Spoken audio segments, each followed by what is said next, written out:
see. I don't know if you can see.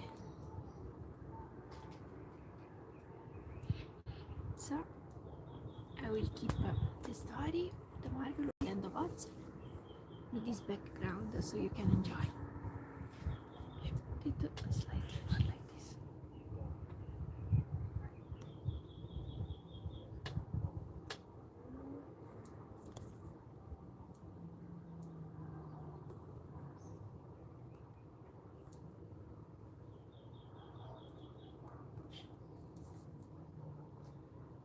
So you can enjoy. Okay, so you see in the mountain.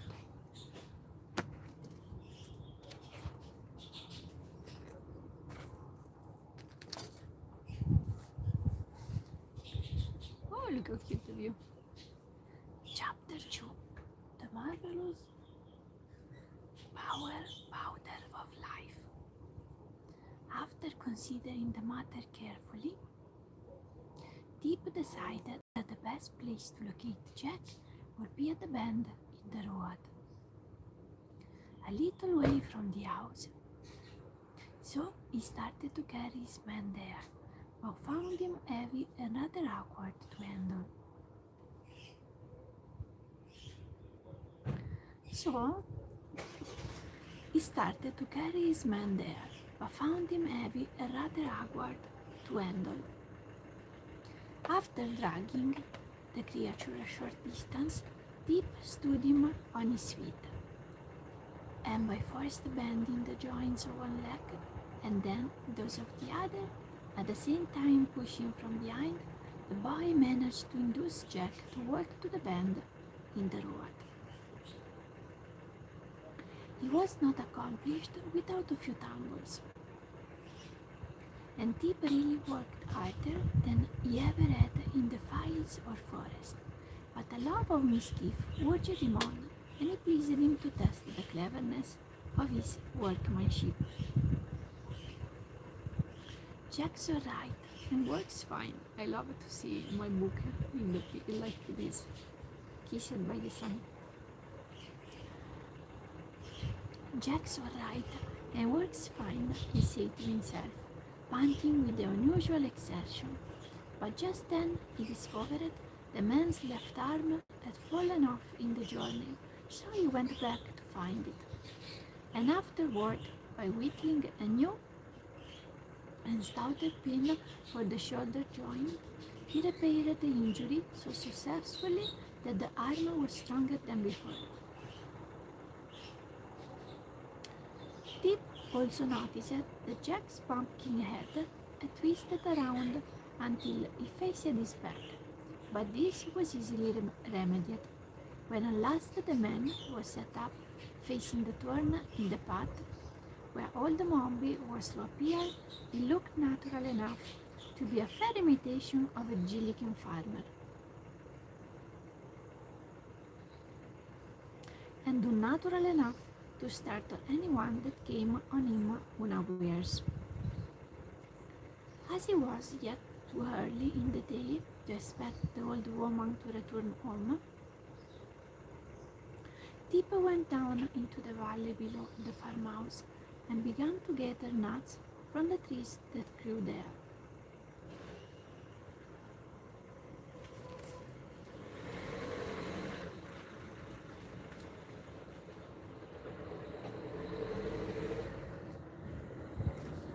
We have yet read it yesterday, this.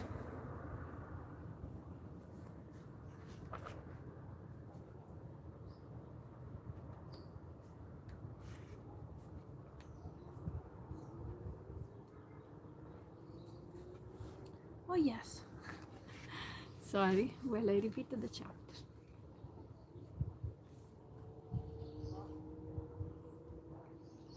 Chapter 3. The Flight of the Fugitives. Deep reflected. It's a hard thing to be a marble statue, he thought, rebelliously, and I'm not going to stand it.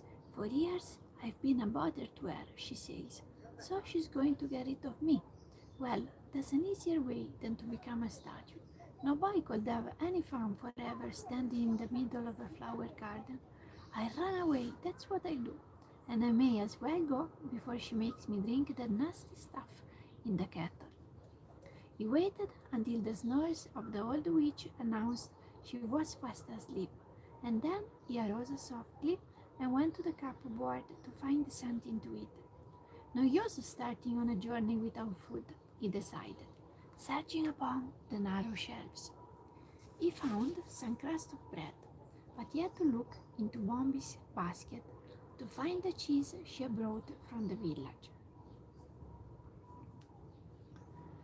While turning over the contents of the basket, he came upon the pepper box which contained the powder of life. I may as well take this with me, he thought, or Mombil is using it to make more mischief with. So he put the box in his pocket, together with the bread and cheese. Then he cautiously left the house and latched the door behind him. Outside, both moon and stars shone brightly, and the night seemed peaceful and inviting after the close and ill-smelling kitchen. I'll be glad to get away, said Tip softly, for I never did like that old woman. I wonder how I ever came to live with her. He was walking slowly toward the road when a thought made him pause. I don't like to leave Jack Pumpkinhead to the tender mercies of old Mombi, he muttered. And Jack belongs to me, for I made him, even if the old witch did bring him to life. He retraced his steps to the cow stable and opened the door of the stall where the pumpkin-headed man had been left. Jack was standing in the middle of the stall, and by the moonlight Tip could see he was smiling just as jovially as ever. Come on, said the boy, beckoning. Where to? asked Jack. You'll know as soon as I do, answered Tip, smiling sympathetically into the pumpkin face. All we got to do now is to tramp. Very well, returned Jack, and walked backwardly out of the stable and into the moonlight. Tip turned toward the road, and the man followed him. Jack walked with a sort of limp, and occasionally one of the joints of his legs would turn backward instead of frontwise, almost causing him to tumble. But the pumpkin-head was quick to notice this and began to take more pains to step carefully, so that he met with few accidents.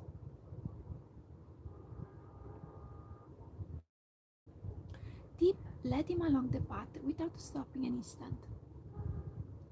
They could not go very fast, but they walked steadily, and by the time the moon sank away and the sun peeped over the hills, they had travelled so great a distance that the boy had no reason to fear pursuit from the old witch. Moreover, he had turned first into one path and then into another, so that should anyone follow them, it would prove very difficult to guess which way they had gone or where to seek them. Fairly satisfied that he had escaped, for a time at least, being turned into a marble statue, the boy stopped his companion and seated himself upon a rock by the roadside.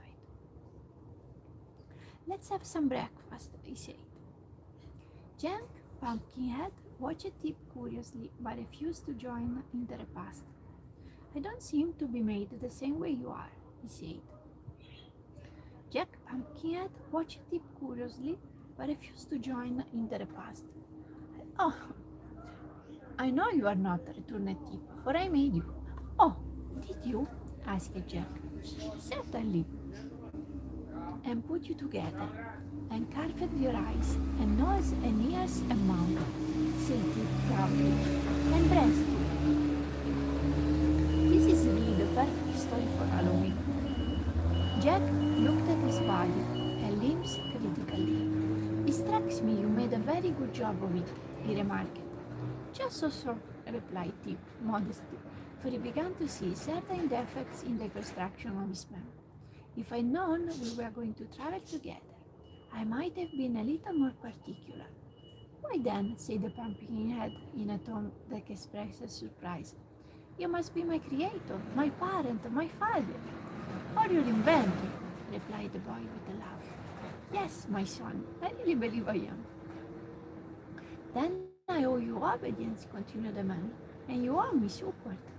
That's it exactly, declared Tip, jumping up. So, let us be off. Where are we going? Asked Jack when they had resumed their journey. I'm not exactly sure, said the boy, but I believe we are headed south, and that will bring us, sooner or later, to the Emerald City.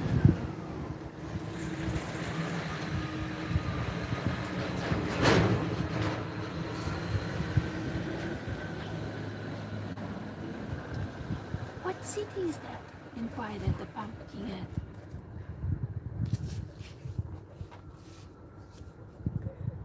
Why, it's the center of the Land of Oz and the biggest town in all the country. I've never been there myself, but I've heard all about its history. It was built by a mighty and wonderful wizard named Oz, and everything there is of a green color, just as everything in this country of the Jillikins is of a purple color. Is everything here purple? Asked Jack. Of course it is, can't you see? Returned the boy. I believe I must be colorblind, said the Pumpkinhead after staring about him. Well, the grass is purple, and the trees are purple, and the houses and fences are purple. It would have been nice if everything was orange, so we stayed in full mood. Even the mud in the roads is purple, but in the Emerald City everything is green. That is purple here. And in the country of the Munchkins, over at the east, everything is blue. And in the south country of the Quadlings, everything is red. And in the west country of the Winkies, where the Tin Woodman rules, everything is yellow. Oh, said Jack. Then, after a pause, he asked, did you say a Tin Woodman rules the Winkies? Yes, he was one of those who helped Dorothy to destroy the Wicked Witch of the West, and the Winkies were so grateful that they invited him to become their ruler. Just as the people of the Emerald City invited the Scarecrow to rule them. Dear me, said Jack, I'm getting confused with all this history. Who is the Scarecrow? Another friend of Dorothy's, replied Tip. And who is Dorothy? She was a girl that came here from Kansas, a place in the big outside world. She got blown to the Land of Oz by the cyclone, and while she was here, the Scarecrow and the Tin Woodman accompanied her on her travels. And where is she now? Inquired the Pumpkinhead. Glinda the Good, who rules the Quadlings, sent her home again, said the boy. Oh, and what became of the Scarecrow? I told you, he rules the Emerald City, answered Tip. I thought you said he was ruled by a wonderful wizard, objected Jack, seeming more and more confused. Well, so I did. Now pay attention and I explain it, said Tip, speaking slowly and looking the smiling Pumpkinhead squarely in the eye. Dorothy went to the Emerald City to ask the wizard to send her back to Kansas, and the Scarecrow and the Tin Woodman went with her. But the wizard couldn't send her back because he wasn't so much of a wizard as he might have been. And then they got angry at the wizard and threatened to expose him. So the wizard made a big balloon and escaped in it, and no one has ever seen him since. Now, that is very interesting history, said Jack, well pleased. And I understand it perfectly, all but the explanation. I'm glad you do, responded Tip. After the wizard was gone, the people of the Emerald City made His Majesty the Scarecrow their king, and I have heard that he became a very popular ruler. Are we going to see this queer king? Asked Jack with interest. I think we may as well, replied the boy, unless you have something better to do. Oh no, dear father, said the Pumpkinhead. I am quite willing to go wherever you please. is finished. New chapter. Tip makes an experiment in magic. The boy, small and rather delicate in appearance, seemed somewhat embarrassed at being called father by the tall, awkward, pumpkin-headed man, but to deny the relationship would involve another long and tedious explanation. So he challenged the subject by asking abruptly, "Are you tired?" "Of course not," replied the other. "But," he continued after a pause, "it is quite certain I shall wear out my wooden joints if I keep on walking." Tip reflected as they journeyed on that this was true. He began to regret that he had not constructed the wooden limbs more carefully and substantially. Yet, how could he ever have guessed that the man he had made merely to scare the old Mombi, which would be brought to life by means of a magical powder contained in an old pepper box? So he ceased to reproach himself and began to think how he might yet remedy the deficiencies of Jack's weak joints. While thus engaged, they came to the edge of a wood, and the boy sat down to rest upon an old sawhorse that some woodcutter had left there. "Why don't you sit down?" he asked the Pumpkinhead. "Won't it strain my joints?" inquired the other. "Of course not. It rests them," declared the boy. So Jack tried to sit down, but as soon as he bent his joints farther than usual, they gave way altogether, and he came clattering to the ground with such a crash that Tip feared he was entirely ruined. He rushed to the man, lifted him to his feet, straightened his arms and legs, and felt of his head to see if by chance it had become cracked. But Jack seemed to be in pretty good shape, after all, and Tip said to him, "I guess you better remain standing hereafter. It seems the safest way." "Very well, just as you say," replied the smiling Jack, who had been in no wise confused by his stumble. Tip sat down again. Presently, the Pumpkinhead asked, "What is that thing you are sitting on?" "Oh, this is a horse," replied the boy carelessly. "What is a horse?" demanded Jack. "A horse? Why, there are two kinds of horses," returned Tip, slightly puzzled how to explain. "One kind of horse is alive, and has four legs and a head and a tail, and people ride upon his back." "I understand," said Jack cheerfully. "That's the kind of horse you are now sitting on." "No, it isn't," answered Tip promptly. "Why not? That one has four legs and a head and a tail." Tip looked at the sawhorse more carefully and found that the Pumpkinhead was right. The body had been formed from a tree trunk, and a branch had been left sticking up at one end that looked very much like a tail.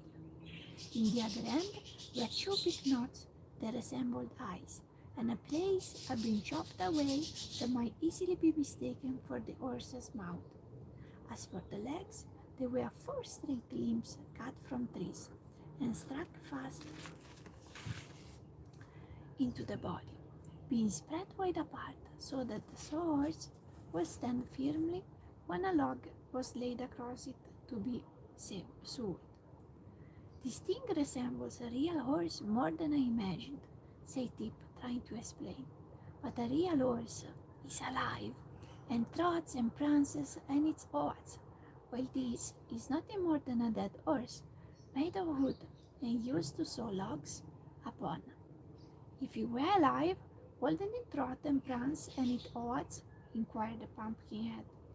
"He would trot and prance, perhaps, but he wouldn't eat oats," replied the boy, laughing at the idea. "And of course he can't ever be alive because he's made of wood." "So am I," answered the man. Tip looked at him in surprise. "Why, so you are!" he exclaimed. "And the magic powder that brought you to life is here in my pocket." He brought out a pepper box and eyed it curiously. "I wonder," said he musingly, "if it will bring the horse to life." "If it would," returned Jack calmly, for nothing seemed to surprise him, "I could ride on its back, and that will save my joints from wearing out. I'll try it, cried the boy, jumping up, but I wonder if I can remember the words old Mombi said, and the way she held her hands up. He thought it over for a minute, and as he had watched carefully from the edge every motion of the old witch and listened to her words, he believed he could repeat exactly what she had said and done. So he began by sprinkling some of the magic powder of life from the pepper box upon the body of the sawhorse. Then he lifted his left hand with the little finger pointing upward and said, "Waff!" "What does that mean, dear father?" asked Jack curiously. "I don't know," answered Tip. Then he lifted his right hand with the thumb pointing upward and said, "Thief! Thief!" "What's that, dear father?" inquired Jack. "It means you must keep quiet," replied the boy, provoked at being interrupted at so important a moment. "How fast I am learning," remarked the Pumpkinhead with his eternal smile. Tip now lifted both hands above his head with all the fingers and thumbs spread out and cried in a loud voice, "Poof!" Immediately the sawhorse moved, stretched his legs, yawned with his chopped out mouth, and shook a few grains of the powder off its back.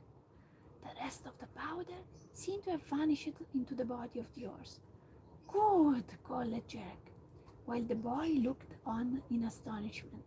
"You are a very clever sorcerer, dear father." School the story.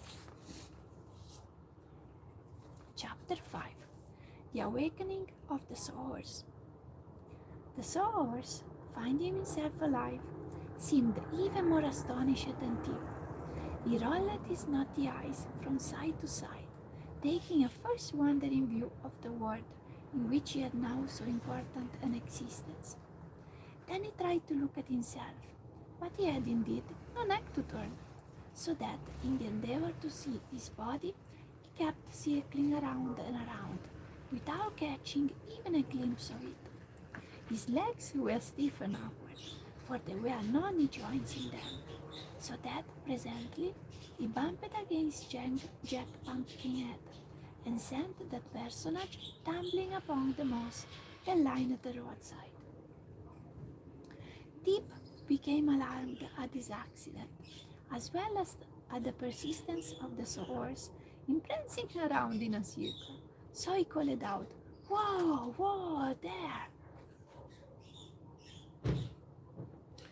The sawhorse paid no attention whatever to this command, and the next instant brought one of his wooden legs down upon Tip's foot so forcibly that the boy danced away in pain to a safer distance, from where I again yelled, "Whoa, whoa, I say!" Jack had now managed to raise himself to a sitting position, and he looked at the sawhorse with much interest. "I don't believe the animal can hear you," he remarked. "I shout loud enough, don't I?" answered Tip angrily. "Yes, but yours has no ears," said the smiling Pumpkinhead. "Sure enough!" exclaimed Tip, noting the fact for the first time. "How then am I going to stop him?" But at that instant the sawhorse stopped himself, having concluded it was impossible to see his own body. He saw Tip, however, and came close to the boy to observe him more fully. It was very comical to see the creature walk, for he moved the legs on his right side together and those on his left side together, as a pacing horse does, and that made his body rock sidewise like a cradle. Tip patted it upon the head and said, "Good boy," in a coaxing tone, and the sawhorse pranced away to examine with his bulging eyes the form of Jack Pumpkinhead. "I must find a halter for him," said Tip, and having made a search in his pocket, he produced a roll of strong cord. Unwinding this, he approached the sawhorse and tied the cord around his neck, afterward fastening the other end to a large tree. The sawhorse, not understanding the action, stepped backward and snapped the string easily, but he made no attempt to run away. "He's stronger than I thought," said the boy, and rather obstinate too. "Why don't you make him some ears?" asked Jack. "Then you can tell him what to do." "That's a splendid idea," said Tip. "How did you happen to think of it?" "Why, I didn't think of it," answered the Pumpkinhead. "I didn't need to, for it's the simplest and easiest thing to do." So Tip got out his knife and fashioned some ears out of the bark of a small tree. "I mustn't make them too big," he said as he whittled, "or our horse would become a donkey." "How is that?" inquired Jack from the roadside. "Why, a horse has bigger ears than a man, and a donkey has bigger ears than a horse," explained Tip. "Then, if my ears were longer, would I be a horse?" asked Jack. "My friend," said Tip gravely, "you'll never be anything but a pumpkin head, no matter how big your ears are." "Oh," returned Jack, nodding, "I think I understand." "If you do, you're a wonder," remarked the boy, "but there's no harm in thinking you understand. I guess these ears are ready now. Will you hold the horse while I stick them on?" "Certainly, if you'll help me up," said Jack. So Tip raised him to his feet, and the Pumpkinhead went to the horse and held its head, while the boy bored 2 holes in it with his knife blade and inserted the ears. "They make him look very handsome," said Jack admiringly. But those words, spoken close to the sawhorse, and being the first sounds he had ever heard, so startled the animal that he made a bound forward and tumbled Tip on one side and Jack on the other. Then he continued to rush forward, as if frightened by the clatter of his own footsteps. "Whoa!" shouted Tip, picking himself up. "Whoa, you idiot, whoa!" The sawhorse would probably have paid no attention to this, but just then he stepped a leg into a gopher hole and stumbled head over heels to the ground, where he lay upon his back, frantically waving his 4 legs in the air. Tip ran up to it. "You're a nice sort of a horse, I must say," he exclaimed. "Why didn't you stop when I yelled whoa?" "Does whoa mean to stop?" asked the sawhorse in a surprised voice, as he rolled its eyes upward to look at the boy. "Of course it does," answered Tip. "And the hole in the ground means to stop also, doesn't it?" continued the horseful one. "To be sure, unless you step over it," said Tip. "What a strange place this is!" the creature exclaimed, as if amazed. "What am I doing here anyway?" "Why, I've brought you to life," answered the boy. "But it won't hurt you any, if you mind me and do as I tell you." "Then I will do as you tell me," replied the sawhorse humbly. "But what happened to me a moment ago? I don't seem to be just right somewhere." "You're upside down," exclaimed Tip. "But just keep those legs still a minute, and I'll set you right side up again." "How many sides have I?" asked the creature wonderingly. "Several," said Tip briefly, "but to keep those legs still." The sawhorse now became quiet and held his legs rigid, so that Tip, after several efforts, was able to roll him over and set him upright. "Ah, I seem all right now," said the queer animal with a sigh. "One of your ears is broken," Tip announced after a careful examination. "I'll have to make a new one." Then he led the sawhorse back to where Jack was vainly struggling to regain his feet, and after assisting the Pumpkinhead to stand upright, Tip whittled out a new ear and fastened it to the horse's head. "Now," said he, addressing his steed, "pay attention to what I'm going to tell you. Whoa means to stop. Get up means to walk forward. Trot means to go as fast as you can. Understand?" "I believe I do," returned the horse.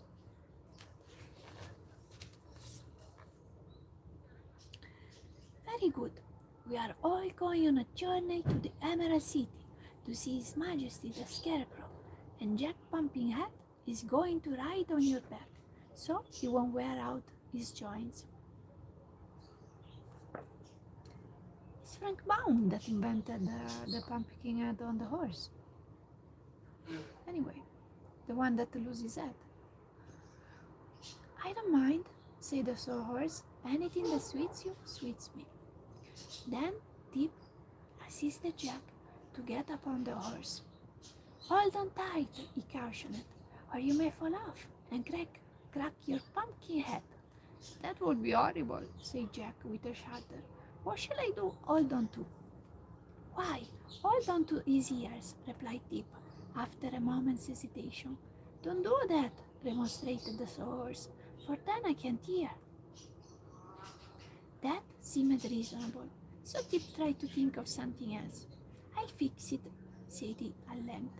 He went into the wood and cut a short length of limb from a young stout tree. One end of this he sharpened to a point, and then he dug a hole in the back of the sawhorse, just behind its head. Next, he brought a piece of rock from the road and hammered the post firmly into the animal's back. Stop, stop, shouted the horse. You're jarring me terribly. Does it hurt? Asked the boy. Not exactly hard, answered the animal, but it makes me quite nervous to be charred. Well, it's all over now, said Tip encouragingly. Now, Jack, be sure to hold fast to this post, and then you can fall off and get smashed. So Jack held on tight, and Tip said to the horse, Get up! The obedient creature at once walked forward, rocking from side to side as he raised his feet from the ground. Tip walked beside the sawhorse, content with this addition to their party. Presently, he began to whistle.